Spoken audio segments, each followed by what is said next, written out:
Bantu mukurikira Gapongosho TV, mushobora kuba hari ibyo muri guhomba. Ese waba udakoresha Tavasel app?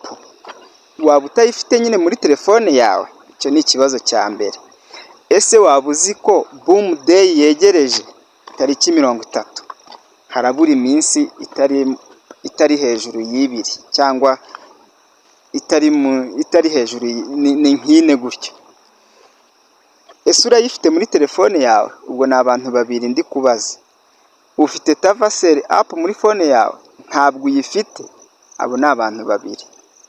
Amakuru ahari dusangira hano kuri Gapongosho TV ni aya ngaya. Muri iki kiganiro tugiye gusubiza ibibazo bitatu. Ese abantu bazatugurira Tavasel cyangwa se Tavs dufite, hari abafite miliyoni, hari abafite menshi cyane, hari abafite dukeya, abazayagura ni bande? Ese bazayatugurira dukoresheje ubuhe buryo? Payment method. Icyo ni ikibazo cya kabiri. Ikibazo kindi cya gatatu. Ese Tavasel app ni scam? Amakuru yose nayakuruye. Tavasel app ntabwo ari scam, ahubwo nimba udafite Tavasel app cyangwa se nimba unayifite, ndakwinginze ngo iki kiganiro gikurikire umenye uburyo tuzayabikura, umenye uburyo abazayatugurira n'uburyo ese bazaduha amadolari, ese mbega ibyo ngibyo nibyo nagenda sesengura, ndavuga ngo ngiye gukorera abakunzi banjye ikiganiro. Kurikira rero Gapongosho. Yes guys, nanone turi kuri Tavasel app. Icyo nshaka ngo dufatanye ni ukugira ngo dusobanukirwe buri kantu, tujye tugendana n'amakuru agezweho ari hoti. Ni ukuvuga ngo Tavasel app amakuru ahari ni uko itari scam, ntabwo ari scam completely nk'uko babyivugira bo ubwabo, kandi twajya kugenzura tugasanga koko nibyo. Ikibazo ngiye kubasubiza cya mbere ni abantu bambajije, se Tavasel ko tubona ko ari scam tuzabigenza gute? Ese tuzakomeza duta umwanya gutya? Oya, nanjye ntabwo nakwifuza guta umwanya bigeze ahangaha, ariko amakuru ahari ni aya ngaya ngiye kubasubiza. Ni ukuvuga ngo CEO we ubwiwe yatangaje, aravuga ngo we are really sorry for the little downtime. Ni ukuvuga ngo twari turi hasi cyangwa se tutari active, tutari gukora. Hari ibintu twari turimo dushyira ku murongo kugira ngo tugere kuri success. Niko company yo ubwayo iri kwivugira. Twari turimo tunegosiya na Google Play Store, muri aya magambo y'umukara ari bolded muri kuyabona. Twarimo tunegosiya na Google, tuyisobanurira, tuyiha ibihamya byose ko tutari scam, kugeza n'ubwo twishimiye kubamenyesha ko Tavasel app ubu ngubu ifite certificate, ifite certificate ko iri tuyidownloadinga kuri Play Store, kandi ifite certificate ko itari scam. Ni ukuvuga ngo ubundi kugira ngo application yemerwe na Google, ujye ugenda uyishake kuri Google, uyidownloadinge, uyitunge muri fone yawe.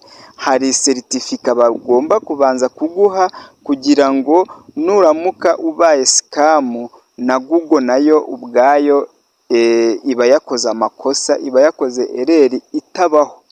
Ni ukuvuga ngo nimba ugiye gusohora app, ugakora app ibitandukanye na platform, urabanza ukagenda, nimba ugiye kuyishyira kuri Google Play Store, bakabanza bakayiha certificate, bakayicekinga, bakayiha standard kugira ngo bemeze ko iyo application atari scam. Niyo mpamvu kubona application wakuye kuri Google, kubona application iri scam biba bigoye, ahubwo ibyo bakora byo bishobora kuba scam, ariko application y'ubwayo ntabwo ishobora kuba scam.